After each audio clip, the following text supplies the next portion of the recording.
निवडणूक 18व्या लोकसभेचा निवडणूक प्रारंभ झालेला आहे आणि प्रचार मोहीम हा दिनांक 4 एप्रिलपासून सुरू झालेला आहे। तर आपण आज 5 दिवस झाले आहे या कॅम्पेनला।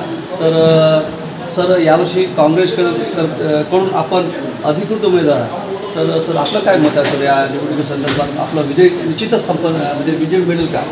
ही निवडणूक जी आहे ही अटीतटीची याच्यासाठी आहे की मागच्या 10 वर्षामध्ये ज्या धर्माच्या नावाने जातीच्या नावाने भारतीय जनता पार्टीने ह्या देशावर राज्य करण्याचं काम केलेलं आहे आणि शेतकऱ्यांना असो शेतमजुरांना असो सर्वसामान्य लोकांना यशोधडीला लावण्याचं काम केलेलं आहे। पूज्यपती धार्जिणं हे सरकार आता लोकांना नको आहे। वातावरण असं झालेलं आहे की या सरकारने आम्हाला दिशाभूल केलेली आहे सगळ्यांची आणि दिशाभूल करून यांनी आमच्याकडून मतं घेतलेली आहेत आणि आता पुन्हा गॅरंटीच्या रूपाने काही सांगून वल्गना करून आणि अशाच प्रकारचे आश्वासनं जे आधी कधीच पूर्ण केले नाही ते देऊन लोकांच्या पुन्हा दिशाभूल करत आहेत। म्हणून लोकांच्या ती लक्षात आलेलं आहे आणि जनसामान्य वर्ग यावेळेस आमच्यासोबत आहे। त्यांनी किती धन लावला तरी पण ही धनशक्ती विरुद्ध जनशक्तीची लढाई आहे आणि जनशक्तीचा निश्चित करून विजय होणार आहे। सर काँग्रेस पक्षाचा जाहीरनामा काय राहील सर? काँग्रेस पक्षाचा जाहीरनामा पहिले 5 गॅरंटी काँग्रेस सरकारने दिलेली आहे। एक शेतकऱ्यांसाठी, महिलांसाठी, युवकांसाठी आणि इतर सर्वसामान्य लोकांसाठी आणि जे आशा वर्कर्स वगैरे जे आहेत आशा वर्कर किंवा अंगणवाडी सेविका यांचं जे काही मानधन आहे ते दुप्पट करण्याच्या अनुषंगाने, महिलांना वर्षाला 1 लाख रुपये देण्याच्या अनुषंगाने, गरीब महिलांना आणि अशा प्रकारच्या योजना ह्या गॅरंटी ज्या काँग्रेस सरकारने दिलेल्या आहेत, ज्या आता आपल्या तेलंगणामध्ये ज्या दिलेल्या होत्या त्या सरकार आल्यानंतर पूर्ण केल्या, ज्या हिमाचल प्रदेशमध्ये गॅरंटी दिल्या त्या सरकार आल्यानंतर पूर्ण केलेल्या आहेत, त्याच पद्धतीने कर्नाटकमध्ये ज्या गॅरंटी काँग्रेस सरकारने दिल्या त्या पूर्ण केलेल्या आहेत, त्याच पद्धतीने गॅरंटी आता जर काँग्रेस देणार आहे त्या गॅरंटी आपली सरकार केंद्रामध्ये आल्यानंतर निश्चित करून पूर्ण करणार आहे। फक्त आश्वासन देऊन लोकांची दिशाभूल नाही करणार आहे। त्याच्यामुळे लोकांचा विश्वास काँग्रेसवर आहे, कारण की काँग्रेसने करून दाखवलेला आहे इतर राज्यामध्ये, त्याच्यामुळे लोकांचा विश्वास बसणार आहे। राहुलजी गांधींसाठी प्रयत्न करत आहेत, ते कुठल्याही प्रकारच्या त्याला प्रलोभन नाही, प्राईम मिनिस्टरच्या पदाचं प्रलोभन नाही, कुठल्याही निस्वार्थ भावनेने ते लोकांमध्ये फिरत आहेत आणि जे सर्वसामान्य लोकांमध्ये मिसळत आहेत त्याचाच अर्थ सर्वसामान्य लोकांच्या समस्या ते जाणून घेत आहेत। त्या समस्या जाणून घेतल्यानंतरच काँग्रेस पक्षाचा जाहीरनामा तयार झालेला आहे।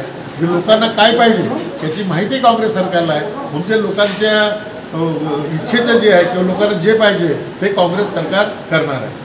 सर आम्ही जेव्हा मीडियाचं कॅम्पेन केलं आहे पूर्ण एरियाचं अहिरी विधानसभेचं, तर आज अग्रेसर आपला काँग्रेस पक्ष दिसते आणि लोकांचे काही मतं झाले तर निश्चितच काँग्रेस हा जवळपास या क्षेत्रातून निश्चितच 40-50 हजाराचं लीड देईल असं या ठिकाणी लोकांचे मतं सांगितलं। तर काय खरं आहे का सर गोष्ट? निश्चितच या ठिकाणी आपल्याला मदत मिळणार आहे, मोठ्या प्रमाणात मिळणार आहे। मागच्या वेळेस 6000ची होती, यावेळेस 4 पटीनं ती वाढणार आहे, कारण की मागच्या 10 वर्षामध्ये कुठलेही विकास कामं ह्या लोकांनी केलेली नाहीत। रोड रस्त्याची हालत तुम्हाला माहीत आहे। इथून जर आपण आष्टीला जातो म्हटलं की जाता येत नाही, इथून सिरोंचाला जातो म्हटलं की इथे 100 किलोमीटरचे अंतर 3-4 तास लागतात। अशा प्रकारची परिस्थिती आहे। जेवढे काही रोड रस्ते कनेक्टिव्हिटी ह्या भागामध्ये आहे ते कनेक्टिव्हिटी ते सगळे रोड रस्ते खराब झाले आहेत। गडचिरोली यायचं असेल 4 तास इकडे या ठिकाणी यायला लागतात। म्हणजे अशा पद्धतीने जिल्ह्यातल्या जिल्ह्यामध्ये तुम्हाला जायचं असेल तर इतका कालावधी लागतो की तुम्ही त्या ठिकाणी जायचं की त्याचा विचार केला जातो, म्हणून इकडे कोणी येत नाही आणि हा भाग दुर्लक्षित असतो। म्हणून आवागमनची साधनं व्यवस्थित करणे काँग्रेसचं काम राहील आणि जे काही सिंचनाच्या सोयी आहेत त्या पण ह्या लोकांनी केलेल्या नाहीत। या ठिकाणी मोठ्या प्रमाणात नद्या असूनसुद्धा सिंचनाच्या सोयी नसल्यामुळे शेतकरी पिकं घेऊ शकत नाही, व्यवस्थित पिकं वाढून जातात आणि फक्त वर्षातून एकच पीक या ठिकाणी घेत असतात। अनेक महागाई मोठ्या प्रमाणावर वाढलेली आहे, बेरोजगारी मोठ्या प्रमाणावर वाढलेली आहे। जे काय आश्वासनं दिले सगळ्यांना घर देण्याचं ते दिलेलं नाही आहे। घराच्या किमती ज्या पहिले 1-1.25 लाख रुपये किंवा 1.5 लाख रुपये घराच्याबद्दल देत होते, आता तेवढंच आहे, त्यांनी त्याच्यामध्ये वाढ नाही केली। सगळ्याच्या किमती वाढलेल्या आहेत, लोखंडाच्या किमती वाढल्या आहेत, सिमेंटच्या किमती वाढल्या आहेत, रेतीच्या किमती, सगळ्या वस्तूच्या किमती वाढल्या आहेत, बांधकामाच्या साहित्याच्या किमती वाढल्या आहेत। परंतु जे पैसे त्यांना मिळत होते घरकुल बांधण्यासाठी त्याच्यामध्ये कुठल्याही प्रकारच्या सरकारने वाढ केली नाही।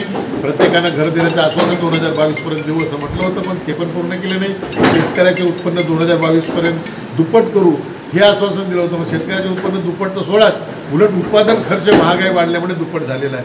अशा प्रकारची परिस्थिती असल्यामुळे लोकांमध्ये जो करंट आहे ह्या सरकारच्या विरोधामध्ये, कारण की सरकारने आम्हाला काही दिलं नाही, उलट आम्हाला गंडवण्याचा प्रयत्न केला.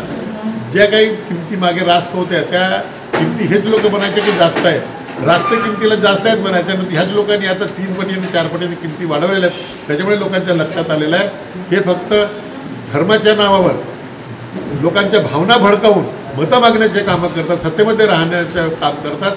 म्हणून आता लोकांना ह्या लोकांची खरी परिस्थिती माहीत झालेली आहे. खरी गोष्ट माहीत झाली असल्यामुळे आता ह्या लोक त्या लोकांना साथ देणार नाही आणि हे सगळं जनसमुदाय हा काँग्रेसच्या सोबत यावेळेस राहणार आहे. म्हणून आम्हाला भक्कम या ठिकाणी बढत मिळणार आहे. सर, निश्चितच तुमचा विजय होईल यात काही शंका नाही. पण लोकांची काही अपेक्षा आहेत सर, जे आतापर्यंत झाल्यात त्या घटना, त्या ज्या आहे रस्ते, रोड, सिंचन, हा संपूर्ण हा तुम्ही कराल असं त्यांची अपेक्षा आहे. तर निश्चितच पूर्ण होईल का सर? सर्वप्रथम या ठिकाणी सर्वधर्म समभाव जो काँग्रेसच्या सुरुवातीपासून धोरण राहिलेला आहे, काँग्रेस सुरुवातीपासून तो सिद्धांत राहिलेला आहे, जो भारतीय संविधानाने विहित केलेला आहे, सगळ्यांना सारखे अधिकार, सगळ्यांना सारखा सन्मान, सगळ्यांना सारखा न्याय देण्याचं काम काँग्रेस सरकारने केलेलं आहे, जे भारतीय संविधानामध्ये अपेक्षित आहे. त्याच पद्धतीनं सर्वप्रथम जोपर्यंत समाज शांत होणार नाही, जोपर्यंत समाजामध्ये भांडणतंटे राहणार नाही आणि जोपर्यंत ह्या समाजावर सलोखा निर्माण होणार नाही तोपर्यंत समाज पुढे जाऊ शकत नाही. म्हणून तो सलोखा जो ह्या लोकांनी खंडित केलेला आहे तो एकता आणि अखंडता या देशाची पहिले आपल्याला एकत्रित करावं लागेल. सगळ्यांना सामुदायिक सद्भाव निर्माण करावा लागेल आणि सगळ्यांना सोबत घेऊन जे विकासाचे कामं ह्या लोकांना करायला पाहिजे ते केली नाही. रोड रस्त्यांची दुरुस्ती म्हणजे नवीन रोड रस्ते करायला पाहिजे ते आम्ही करू. सिंचनाच्या सोयी या ठिकाणी नाही ते करू. या ठिकाणी इलेक्ट्रिसिटी जनरेशनचं कुठलंही साधन या भागामध्ये नाही आहे, तर इलेक्ट्रिसिटी जनरेट या ठिकाणीच होईल अशा प्रकारचे, कारण की पाणी भरपूर आहे. हायड्रो इलेक्ट्रिसिटी या ठिकाणी तयार होऊ शकते, एवढं पाणी आहे या ठिकाणी, पण आपण त्या पाण्याचा उपयोग करत नाही म्हणून तो वाहून जातो समुद्रामध्ये. म्हणून त्या पाण्याचा उपयोग करून आपल्याला हायड्रो इलेक्ट्रिसिटी प्रोजेक्ट केला तर हा क्षेत्र जो आहे पूर्ण आत्मनिर्भर होईल इलेक्ट्रिसिटीसाठी.